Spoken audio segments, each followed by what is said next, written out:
Student athletes are just that, students first, athletes second.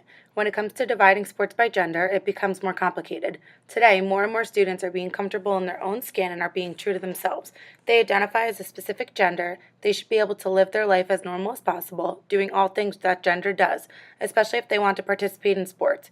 Transgendered students in sports is an arising topic, and luckily, a lot of schools in the country are adapting new laws and regulations to allow their students to have the high school athletic experience they deserve based off of how they identify themselves, not how society identifies them. All young people should have the opportunity to play recreational sports and have their personal dignity respected. Transgender young people are no different. Permitting transgender children and youth to participate in recreational sports in their affirmed gender can provide an enormous boost to their self-confidence and self-esteem and provide them with positive experiences that will help them in all other areas of their lives. What does research say? After researching the topic, the consensus is that transgender students in school sports is a controversial issue throughout the country. I read through some different articles online about the topic, and one article I found really sums up all the main issues within the dilemma and the varied stances and viewpoints. People have different opinions based on their social group. Some groups say that gender is a biological fact rather than a social choice, and that schools should not cater to a small subset of the student body.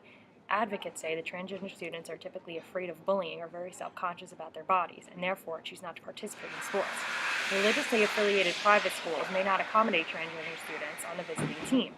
One group suggested that girls could be at risk of greater injury on the field if they are playing alongside biological boys. The same group also suggested that a transgender girl with intact male anatomy could shower next to another girl or bunk with them on an overnight trip, putting them at risk of sexual assault. This accusation brought out advocates for gay and transgender youth, who say transgender kids are much more likely to use private stalls to change or shower, rather than risk someone seeing their bodies. They say it is unfair to characterize these children, who are often more vulnerable to their classmates, as predators. Good afternoon. My name is Zine Porter, and I prefer the pronouns they, them, theirs. I'm a junior in high school. I was assigned female at birth but do not identify as a female. My love for basketball last year made me believe I could handle being on the wrong team. That was wrong. Constantly being misgendered and called the wrong name took away my soul. I already feel like I don't have my body. Now I am soulless. Excuse me.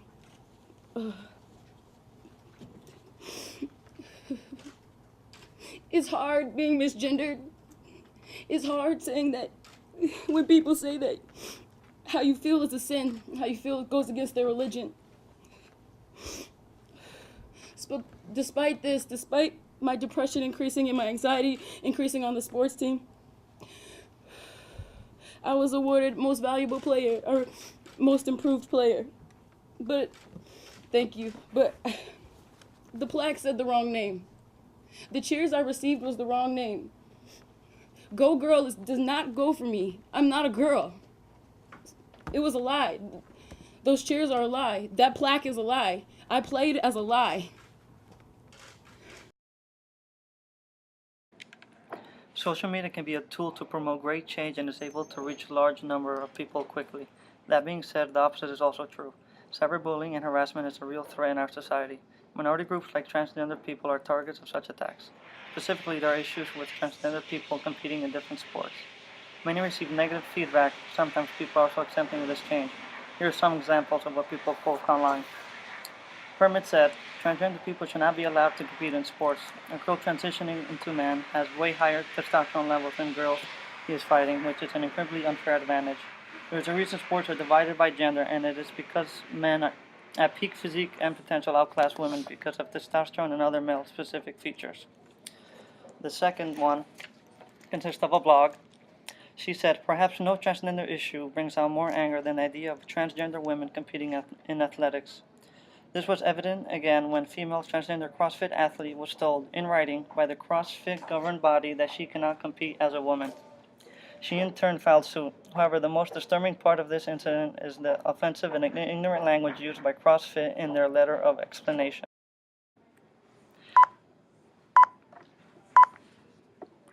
We have simply ruled that based upon Chloe being born as a male, she will need to compete in the men's division. The fundamental, ineluctable fact is that a male competitor who has a sex reassignment procedure still has a genetic makeup that confers a physical and psychological advantage over women. Our decision has nothing to do with ignorance or being bigots. It has to do with a very real understanding of the human genome of fundamental biology that you are either intentionally ignoring or missed in high school.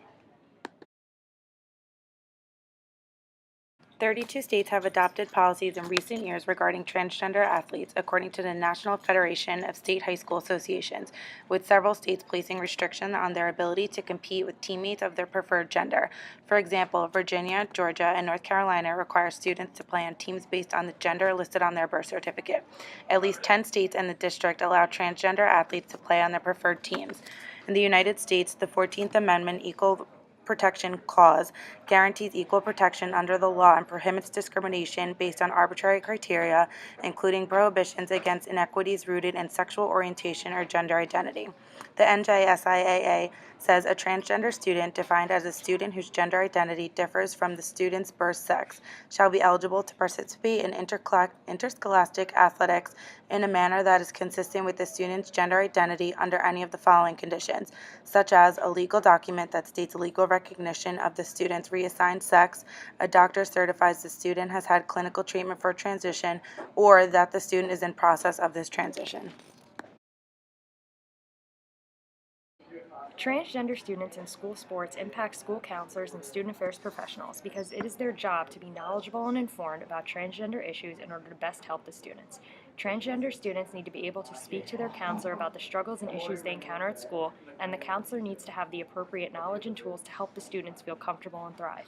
As future counselors and student affairs professionals, it is our responsibility to advocate for our transgender students and spread knowledge and information to school faculty and students. Creating a more informed and accepting school environment starts with the counselors because they are the one hearing directly from the student what needs to change. In addition, counselors and student affairs professionals cannot let personal bias affect how they treat transgender students. Personal feelings must be put aside because their main goal is to help the student and do whatever it takes for them to feel comfortable at school.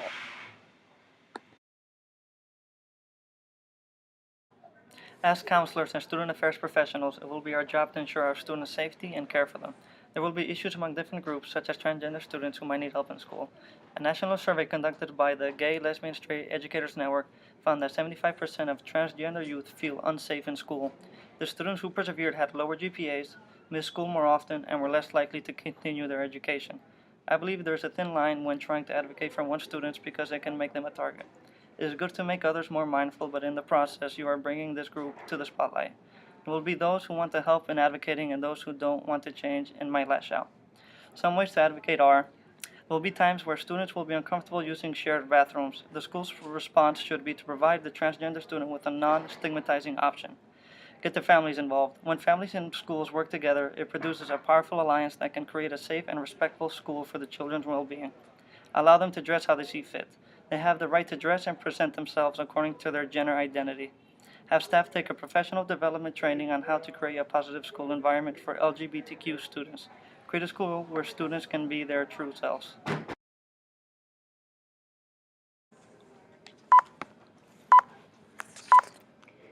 We all agree that our biggest personal challenge would be advocating for transgender students in an environment where others might not be on the same page and might not want to advocate as well.